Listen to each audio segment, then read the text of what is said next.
Hello guys, Goa സീരീസിലെ മൂന്നാമത്തെ video ആണ് ഇത്. രാവിലത്തെ ബ്രേക്ക്ഫാസ്റ്റ് കൊടുത്തതിന് ശേഷം ഞങ്ങളും കഴിച്ച് അവിടെ നിന്ന് കിട്ടിയ ഒരു ചേരുമ്പഴവും കഴിച്ചു. എന്നിട്ട് നേരെ സൈറ്റ് സീയിങ്. ഇതാണ് ഇന്നത്തെ നമ്മുടെ ഡ്രൈവർ.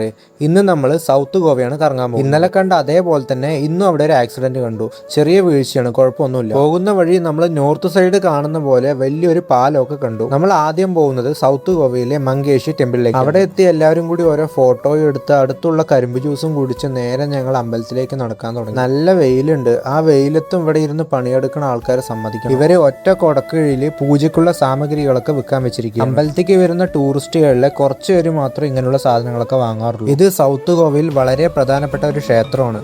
ഇവിടുത്തെ മെയിൻ പ്രതിഷ്ഠ ശിവനാണ്. ഈ ക്ഷേത്രത്തിന്റെ ആർക്കിടെക്ചർ കാണാൻ നല്ല ഭംഗിയുണ്ട്. ഒരുപാട് ഡോമുകളും നല്ല കൊത്തുപണികളൊക്കെ ഉണ്ട്. പിന്നെ ഇവിടുത്തെ 7 നിലകളുള്ള ദീപസ്തംഭം വളരെ പ്രശസ്തമാണ്. പിന്നെ അത് രാത്രിയിൽ മിന്നിത്തളിഞ്ഞ് നിൽക്കുന്നത് കാണാൻ നല്ല ഭംഗിയാണ്. ഈ കാരണം കൊണ്ടൊക്കെയാണ് മങ്കേഷി ടെമ്പിൾ ഇപ്പോഴും ഫേമസ് ആയി തന്നെ നിൽക്കുന്നത്. പിന്നെ അടുത്ത് പോയത് ഗോവയിലെ പ്രശസ്തനായ ഒരു ചർച്ചാണ്, ബസിലിക്ക ഓഫ് ബോം ജീസസ്. ഈ ചർച്ചിന് 400 വർഷത്തിലധികം പഴക്കമുണ്ട്. പിന്നെ ഇവിടെയാണ് വിശുദ്ധ ഫ്രാൻസിസ് സേവിയറിന്റെ ശരീരം സൂക്ഷിച്ചിരിക്കുന്നത്. പിന്നെ ഒരു അത്ഭുതം എന്തെന്ന് വെച്ചാൽ ഇത്രയും കാലമായിട്ടും ആ ശരീരം നശിച്ചിട്ടില്ല. 10 വർഷത്തിലൊരിക്കൽ അത് പൊതുജനങ്ങൾക്ക് കാണാനായി വെക്കാറുണ്ട്. അതുകൊണ്ട് തന്നെ ഇത് വലിയൊരു ചരിത്ര സ്മാരകമാണ്. അങ്ങനെ അതും കണ്ടു കഴിഞ്ഞ് എല്ലാവരും കൂടി ചേർന്ന് റെസ്റ്റോറൻറ്റിൽ ഫുഡ് കഴിക്കാൻ പോയി. പിന്നെ അടുത്ത സ്ഥലം പിടിച്ചു. ഇത് നമ്മുടെ വണ്ടി ഇറങ്ങിയിട്ട് കുറച്ചൊന്ന് നടക്കാനുണ്ടായിരുന്നു.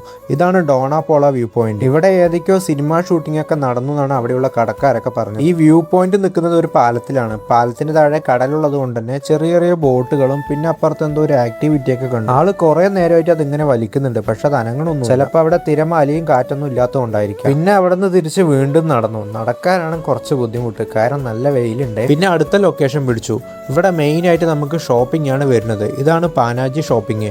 ഈ മാർക്കറ്റ് നമുക്ക് എല്ലാം നല്ല വിലക്കുറവായിട്ട് കിട്ടും. കൂടുതലായിട്ട് ഡ്രസ്സ്, ചെരുപ്പ്, ബാഗ്, പിന്നെ കുറെ ഹാൻഡ് ക്രാഫ്റ്റ് ഐറ്റംസ്, പിന്നെ ഡ്രൈ ഫ്രൂട്ട്സ് ഒക്കെ നമുക്ക് നല്ല റേറ്റിൽ കിട്ടും. ഞങ്ങൾ കുറച്ചു നേരം മാർക്കറ്റിൽ അങ്ങനെ ഇങ്ങനെയൊക്കെ നടന്ന് കുറെ അങ്ങോട്ടും ഇങ്ങോട്ടൊക്കെ ചുറ്റി വന്നു. പുറത്തിറങ്ങിയപ്പോൾ തൊട്ടപ്പുറത്ത് തന്നെ ഒരു മീനിന്റെ മാർക്കറ്റ്.